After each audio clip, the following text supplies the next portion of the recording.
Coucou, je vous retrouve pour tourner la vidéo sur mon stash. Alors, le stash, qu'est-ce que c'est? C'est mon stock de laine. Je tourne à cet endroit-là parce qu'il y en a derrière moi et celles-ci, je ne vais pas vous les présenter puisqu'en fait, elles ne bougeront pas. Donc, elles sont ici. Hop. Oui, d'accord, je vais me mettre je vais mettre de l'autre côté et après, je vous montrerai. Donc, je vais faire vraiment le tour de tout ce que j'ai et je vais faire un énorme tri aujourd'hui. Ça fait un moment que je voulais le faire. Je me suis dit, bah, c'est l'occasion, c'est parti pour la présentation de mon stash.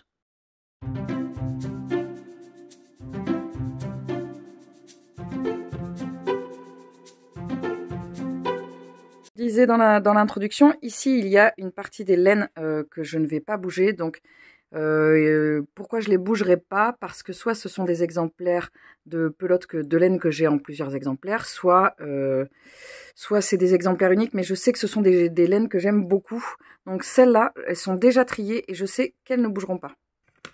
C'est la même chose pour tout ce stock-là. Alors je vais peut-être vous le sortir pour vous le présenter. C'est le stock de laine que j'achète à Felletin. Je vais vous les sortir pour vous les montrer. Ce qui est hyper intéressant avec ce genre de vidéo, c'est que je me rends compte du carnage. Voilà, c'est-à-dire que là, j'ai sorti uniquement les laines que vous voyez que j'avais mis dans un petit coin là, où je vous disais, celle-là, je sais que je vais les garder. Et bah, au début, je m'étais dit, je dois avoir quelques écheveaux. Alors, quelques. Voilà, ça c'est ce que j'ai en écheveau, c'est-à-dire ce n'est pas ce que j'ai en pelote. Donc là, ce sont des projets très précis. Pff, pas du tout. Ce sont des projets, en tout cas généralement des pulls ou des vestes. Donc, je vais vous les présenter rapidement parce qu'elles sont très belles et que j'avais quand même envie de vous les présenter. Je me rends compte que vous n'êtes pas du tout droit. Je vais essayer de vous recadrer. J'espère qu'au niveau du son, ce sera pas trop la cata parce que je suis plus loin que d'habitude. Mais bon, bref, je verrai. Alors, je vais vous les classer par teinturière parce que généralement, ce sont des teinturières. Donc, je ne sais pas si c'est Felletin cette année ou si c'est Felletin l'année dernière parce que j'ai les deux. Alors voilà, là, j'ai le Jardin des Fibres. C'est ce magnifique vert. Alors moi, je porte très peu de vert. Celui-ci, je me rappelle, je l'avais acheté sur Internet. Et j'avais craqué parce que ça a un lien, voilà, la Librock, ça a un lien avec Outlander. Et puis, vraiment, ce vert est très beau. D'ailleurs, en parlant de vert, j'en ai un autre. Non, que j'ai déjà utilisé en fait. Je pensais... Oui, j'ai déjà dû l'utiliser, Poséidon. Ah non, mais je pense que j'en ai qui sont déjà bobinés. Oui. J'ai pas tout sorti. Je vais vous les chercher. Il me semblait bien que j'avais d'autres verres. Alors, il est plus vert sapin. Je pense que j'ai pas tout là. J'avais 3 écheveaux. À chaque fois, j'achète 3 écheveaux. Et celle-ci, elle s'appelle Poséidon, je m'en rappelle. Je l'avais achetée chez Louise Robert. Elle venait du Canada. J'ai payé ça un œil. Quand vous achetez à l'étranger, faites attention aux frais de douane. Je me rappelle à l'époque, je m'étais bien fait pigeonner. Bon, je ne savais pas. C'est pas pigeonner, mais je ne savais pas. Et j'ai un autre verre que j'ai acheté l'année dernière, il me semble, à Felletin. Il s'agit de ce coloris, la Librock. Encore. Donc c'est encore une référence à Outlander. Il s'agit de la laine de Arcoiris. Arcoiris qui est la teinturière du pull que j'ai sur moi aujourd'hui. Après, au niveau des marques, il va y avoir Candy Wool qui est une teinturière qui n'existe plus. Moi, j'ai pas mal de modèles de laine qui ont été faites avec ces coloris. J'aimais beaucoup ce qu'elle faisait. Celle-là s'appelle Purple Rain. En plus, c'est moi qui avais trouvé le nom. Et je regrette, voilà, j'aimais bien ce qu'elle proposait.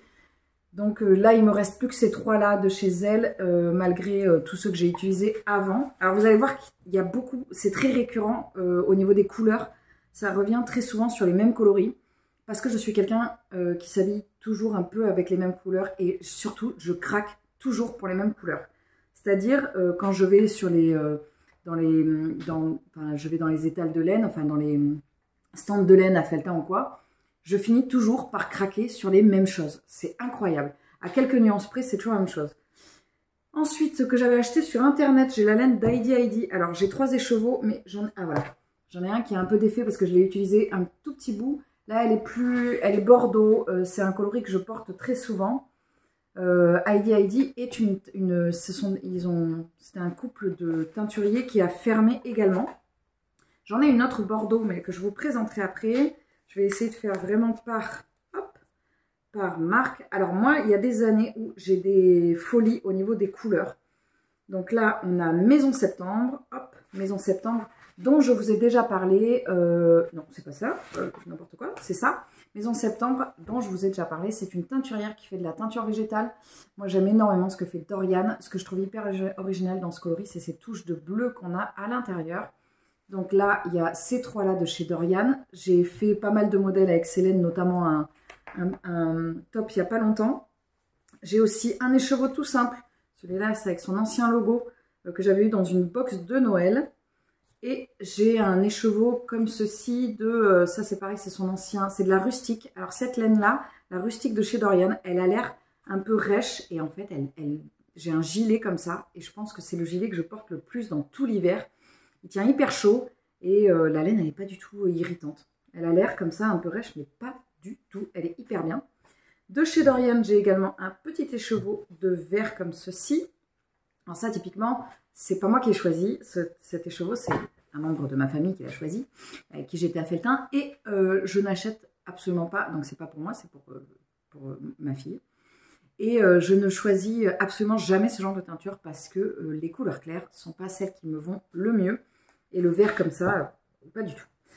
Voilà, après, qu'est-ce qui va me rester? Là, on va arriver dans la grosse phase de gris. Donc, c'était il y a 2 ans à Felletin, je crois, j'ai eu une espèce de petit toc. Moi, généralement, je fonctionne beaucoup avec des obsessions. Il y a des années, une année, j'avais acheté que du bleu. Et genre, je me rends même pas compte, en fait. C'est à la fin, quand je finis les 3 jours de salon et que je regarde mes laines, je me dis, mais c'est pas possible, j'ai acheté 3 fois la même couleur. Alors, c'est jamais réellement la même couleur, vous allez voir, mais ça se ressemble souvent, très souvent. Je sais pas pourquoi il y a cette espèce de truc, une obsession pour une couleur. Alors, laquelle ce sera cette année? Je ne sais pas. Je pars pas avec une idée précise, généralement. Là, j'avais acheté du gris de chez... alors là, il y a marqué Scopel, mais je sais plus qui vendait ça. C'était ah oui, ça y est, je me rappelle où c'était.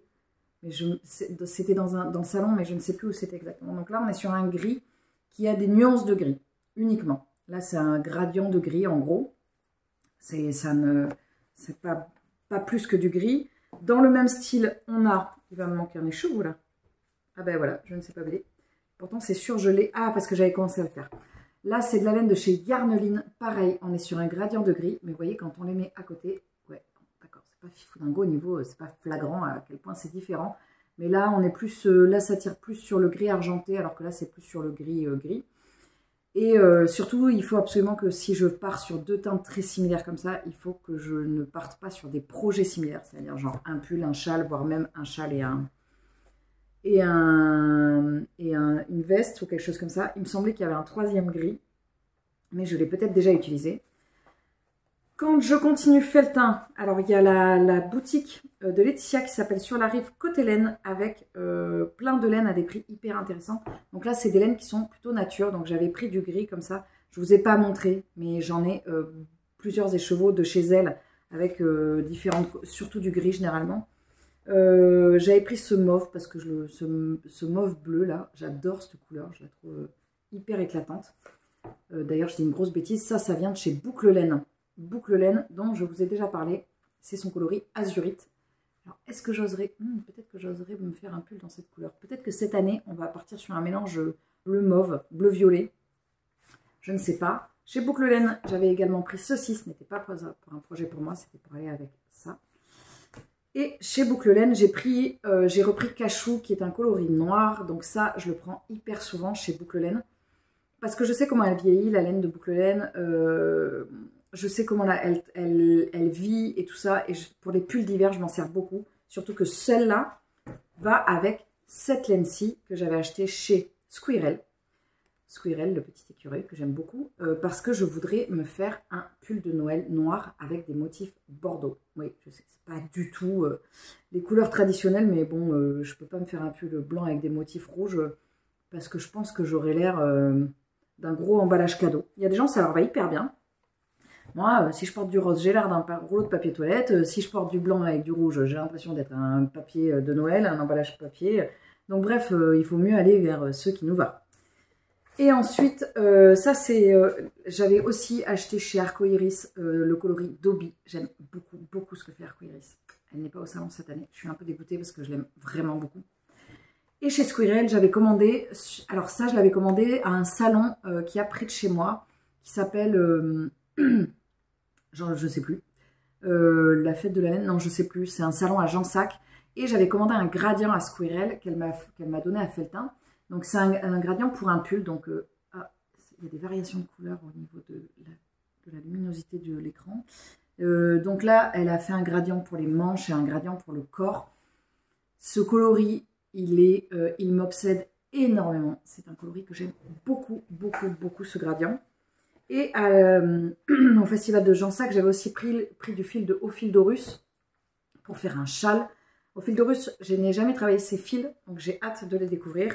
Et sur la rive côté laine, qui fait des teintures avec des colorants alimentaires. Donc là, il y a plein de textures, plein de couleurs différentes, c'est très rigolo. J'avais pris ces trois-là, et il me semble que j'ai déjà acheté, il me semble que j'ai déjà fait un projet sur la rive côté laine, mais là, il ne me vient pas en tête. Donc ça, c'était uniquement les écheveaux. C'est-à-dire, là j'ai ça devant moi, là, ça remplit tout le devant de la table. Et après, il faut que je vous montre ce que j'ai qui n'est pas en écheveau. Et il y a une bonne partie, je pense, qui va partir en don. Moi, ce que je fais généralement, c'est que je donne mes laines à Felletin, à la boutique de Laetitia, sur la rive, pas du tout,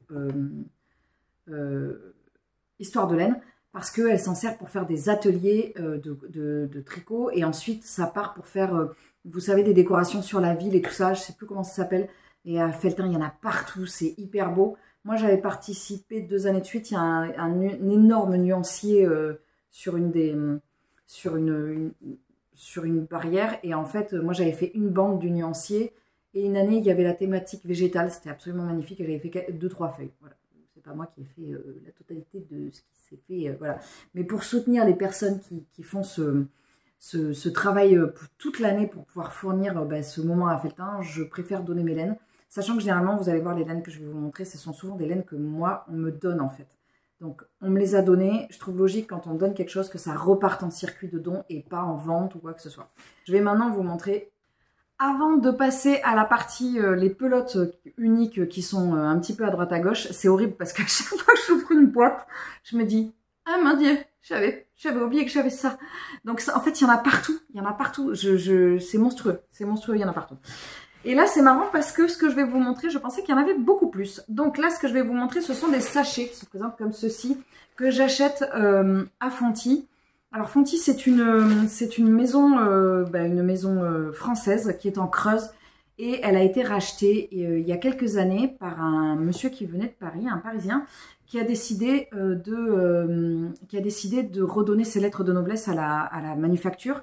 Donc, il a décidé de partir sur quelque chose de beaucoup plus naturel. Il a changé, il a tout changé. Il a changé le design, il a enlevé tout ce qui était au niveau de l'acrylique. Vraiment, enfin, il a tout compris, quoi. Il est parti sur quelque chose de très naturel et surtout, il est parti à une échelle très humaine, c'est-à-dire que il a gardé tous les salariés avec lesquels il travaillait. Et nous, on a parlé, alors généralement, on y va, c'est un peu plus loin que Felletin. On y va quand il y a les portes ouvertes, parce que c'est très intéressant au niveau des prix. Mais alors vraiment, quand je vous dis très très intéressant, c'est vraiment très très intéressant parce qu'ils déstockent toutes leurs anciennes laines, soit parce qu'ils ne les fabriquent plus, soit parce que il n'y a pas le bon design, comme vous voyez, comme ceci. Là, on ne l'a pas vendue dans cet état-là, hein. C'est moi, la pelote a vécu.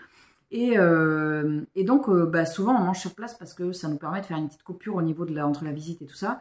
Et on a parlé avec des salariés de l'entreprise. En tout cas, ils avaient l'air heureux. Ils avaient l'air bien. Ils avaient l'air bien traités. Et je trouve ça hyper chouette. Donc, je trouve que c'est une super marque, Fonty. Si jamais vous ne connaissez pas, je peux que vous encourager à la découvrir.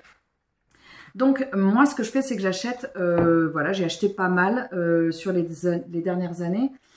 Donc ça, c'est pas pour moi. C'est une laine... je vais pas vous dire toutes les composantes. Toutes celles qu'il y avait avant, c'est de la fingering. Donc, c'est de la laine assez fine. Là, on a différents... là, ça doit être du coton, je pense. On a différentes textures et tout ça. C'est Arunia. Voilà, c'est ça, c'est Arunia. Là, c'est, vous voyez, coton et lin. Alors, c'est la super texture, mais je suis très moche au niveau de la couleur. Mais ça n'est pas pour moi. Donc, j'ai celle-ci. J'ai de la Bordeaux, hein, comme je vous ai dit, j'ai très souvent les mêmes couleurs. Donc, j'ai de la Bordeaux qui est de la numéro 3. C'est de la 100% laine. Là, je pense que c'est ce qui ne va pas, c'est le design, enfin le packaging qui n'est plus à la mode. j'ai du noir, parce que... non, du bleu. Ah oui, alors ça, c'était du bleu. Je pense que c'est la même... Non, là, c'est de la laine et mohair. Alors, généralement, 30 pelotes... Bon, je sais plus où j'en étais, j'ai été interrompue. Mais ce que je voulais vous dire, c'est que généralement, une poche comme ça... Donc, il y a 10 pelotes qui permet de faire un pull. Moi, je suis à la taille... je fais une taille 40. Généralement, ça me fait un pull. Voilà, ça me fait un pull. Et ça peut coûter entre 10 et 30 euros. Voilà. C'est pas cher du tout. Donc ça, c'est pour celui-là. Ensuite, j'ai acheté Primavera. C'est une couleur que j'ai achetée au moins 2 fois. Je sais même pas si je l'ai pas acheté 3 fois. Là, c'est un coton, je pense 50%, 50 coton acrylique. Bon, il y a de l'acrylique, c'est pas ouf, mais après, moi, ça me dérange pas. Souvent, je fais des tops avec cette couleur un peu particulière là que j'aime bien. Ah si, j'en ai oublié un, je sais. J'ai l'impression que voilà. Donc là, il y en a 10 aussi. Ce sont des petits cotons. Là, j'ai... Oh là là, c'est le coloris Harmonie. Alors, il est complètement disloqué. Là, on est sur un coton viscose. Celui-là, je m'en suis servi pour faire un top. Donc, il me reste pas grand-chose. Il me reste genre 4 pelotes, mais il me reste quand même pour faire un petit truc. Pour vous montrer le genre de trucs qui ne se font plus du tout à Fonty, qui se faisait autrefois. Il y a voilà, l'espèce d'anneau de mousse qui est à l'intérieur de certaines pelotes. Aujourd'hui, ça serait absolument impensable, je pense. J'ai un coton club. Non, mais c'est sûr, il m'en manque. Il m'en manque. J'ai un violet comme ça. Ah mon dieu! Donc j'ai le coton club qui est 100% coton encore de chez Fonty. Donc celui-ci, je sais que je l'ai aussi en violet, je ne sais pas où il est. Et j'ai du noir parce que le noir est une couleur que je porte énormément. Et donc je me dis, je n'ai jamais trop de noir. C'est de la 100% mérinos et je la trouvais hyper sympa. Maintenant, je vais repartir dans ma caverne pour aller chercher ce qui manquait parce que j'aimerais vraiment faire un état des stocks. Alors, pour en finir avec Fonty, je sais que j'ai de la Primavera encore en violet. Je vous l'ai montré tout à l'heure, c'est la même que celle-ci. Vous voyez, mais c'est pas le même coloris. Là, on est plus sur du aubergine. Et je sais pas où sont passées les pelotes. Je pense qu'elles sont dans le stock que je vous ai montré au début. Et là, il y a celle-ci, mais c'est celle-ci. Voilà. Donc ça, c'est bon. Et je voulais vous montrer le nouveau design. Maintenant, c'est comme ça. C'est beaucoup plus sobre. Et là, c'est de la Baby Mérinos. Alors évidemment, c'est beaucoup plus, enfin pas beaucoup plus cher, mais c'est le prix que coûtent les chevaux. C'est juste que c'est plus cher que de la bergère, c'est sûr. C'est plus cher que de la fil d'art, mais c'est pas la même qualité. Moi, je sais que je travaille plus du tout les laines bergère et fil d'art. Je travaille uniquement soit Fonty, soit les laines que j'ai chez des teinturiers ou des teinturières qui font un travail artisanal et plus du tout par des machines. Parce que je trouve les coloris beaucoup plus intéressants. Donc là, j'ai fait le tour des Fonty et le tour des écheveaux. Maintenant, je vais vous montrer les gros stocks que j'ai un peu partout. Alors, me revoilà. Donc, pour que vous vous rendiez compte, j'ai 2 caisses comme ça. Voilà. J'en ai 3 comme ça. J'ai un bac, un deuxième bac. Et je ne veux pas garder tout ça. Donc, ce que je vais faire, c'est que là, je ne vais pas vous montrer particulièrement... je vais vous mettre en accéléré parce que je voudrais faire un tri. Pourquoi? Parce que en fait, je me rends compte que ces laines, comme je vous disais, ne me servent pas. Je n'ai pas envie d'être quelqu'un qui stocke des choses sans s'en servir. Ça ne me pose pas de problème avec les livres. Et encore, je fais un gros tri de livres en ce moment de ma pile à lire et même de ma bibliothèque. Mais je trouve que on emmagasine beaucoup de choses dans la vie. Et je trouve que ça n'est pas forcément utile. C'est personnel à chacun. Moi, je sais que avoir trop d'affaires, c'est quelque chose qui peut très vite me stresser. Donc, j'ai décidé de faire ce tri pour pouvoir garder vraiment ce que j'aime. Donc, je ne vais pas vous montrer, comme je vous dis, je ne vais pas vous montrer les laines une par une. En gros, si vous voulez, voilà comment ça se passe. Ce sont soit des laines dont il va me rester un écheveau, une pelote. Alors, bien sûr, c'est des laines qui sont super bien. Hein. Il y en a qui sont hyper bien, quoi. Soit c'est un gros stock qu'on m'a donné. Et concrètement, je me rends compte que non, je ne m'en servirai pas forcément. Donc les caisses sont comme ça. Et mon but, c'est que tout rentre dans ces 5 caisses et dans ces 2 bacs, voire même moins que ça. Les écheveaux compris et les laines de Fonty que je vous ai montré avant. Donc maintenant, je ne vais pas vous infliger 1 heure de tri, parce que déjà, je trouve que j'ai pris beaucoup de temps à présenter. Je vais tout mettre en accéléré et je vous montrerai le rangement final.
j'ai fini une partie du travail qui était absolument titanesque. Normalement, je pense que vous avez vu la time-lapse, donc vous avez dû voir ce que j'ai fait. Juste pour vous montrer, je vais vous montrer ce que j'enlève comme laine qui va partir donc à Histoire de laine. Il y a une poche comme ceci. Alors, ce qui m'a pris du temps, c'est que j'ai accroché les pelotes pour éviter qu'elles s'en mêlent. Je vais vous montrer, enfin non, je vais pas vous montrer, mais je vais vous montrer ce qui me reste. En gros, j'ai gardé soit ce qui me plaisait au niveau de la couleur, donc là il y en a un tout petit peu, soit quand il y avait une quantité que je trouvais intéressante pour pouvoir la travailler derrière. Donc il me reste une demi-boîte là. Là j'ai une boîte complète. Oui, parce que je vous avais pas montré, mais j'avais aussi un énorme bac que je ne vous avais pas sorti de gris, évidemment. Donc là j'ai ça. Et après il me reste très peu en fait qu'il y avait dans les boîtes. J'ai quasiment tout enlevé. Donc là il me reste ceci. Un bac comme ceci pour les gris. Je vous ai dit, j'ai un problème avec le gris, hein. Et ensuite un bac comme ceci avec toutes mes laines de Fonty. Donc maintenant il va me rester trouver comment ranger et organiser les sèche-chevaux, sachant que j'ai réussi à dégager une boîte. Mais j'aimerais bien qu'ils ne soient pas en boîte pour pouvoir les voir, parce que sinon après j'ai du mal à les visualiser pour des projets et tout ça. Donc je vais réfléchir encore, parce que j'ai encore du rangement à faire. Je vous reprendrai quand j'aurai tout réorganisé. Les laines que je ne vous ai pas montré, il y avait également tout mon stash de coton. Alors ceux-là, j'y touche pas du tout puisque je les ai achetés principalement l'année dernière à la boutique Tentacule et Libellule à Felletin, où elle faisait une grosse promo. Je l'avais acheté en correspondance, enfin je lui avais demandé de me faire un envoi. Donc ça, j'y touche pas. Et je vous reprends une dernière fois face caméra pour vous dire que ben voilà, ça y est, j'ai rangé et plié et réorganisé tout mon stash. Donc je suis contente parce que j'ai enlevé beaucoup de laine. Alors au début je m'étais dit je vais réfléchir sur chaque laine et en fait j'ai dit non mais en fait non. J'ai aménagé dans cette maison il y a 5 ans et demi, 5 ans et demi. Je vous avance un petit peu et je n'ai quasiment pas touché aux boîtes. Donc je me dis que si ça n'a pas bougé en 5 ans, c'est que ça doit pas beaucoup me manquer. Donc je vois pas l'utilité de les garder. Je préfère qu'elles vivent une meilleure vie avec des gens qui vont s'en servir. Voilà, je vous montre pas comment c'est réorganisé parce qu'en gros, j'ai fait 3 boîtes et 2 gros bacs gris. Et après, bah, tout le reste, si j'ai fait les écheveaux, je les ai mis dans 3 petites boîtes. Oui, parce que je crois que quand j'ai fini de vous filmer, en fait, je vous avais pas dit, mais il manquait des boîtes. Quand il n'y en a plus, il y en a encore. Voilà, je vais m'arrêter là pour ce tour de mon stash en vidéo. J'espère que ça vous aura plu. Au moment où sort cette vidéo, normalement, je l'ai programmée et elle sort au moment où moi-même, je suis au Salon de la Laine à Felletin en Creuse. Si vous êtes des amateurs de tricot, des tricoteurs, des tricoteuses, n'hésitez pas à aller voir ce salon parce qu'il est absolument merveilleux. On y fait des rencontres extraordinaires.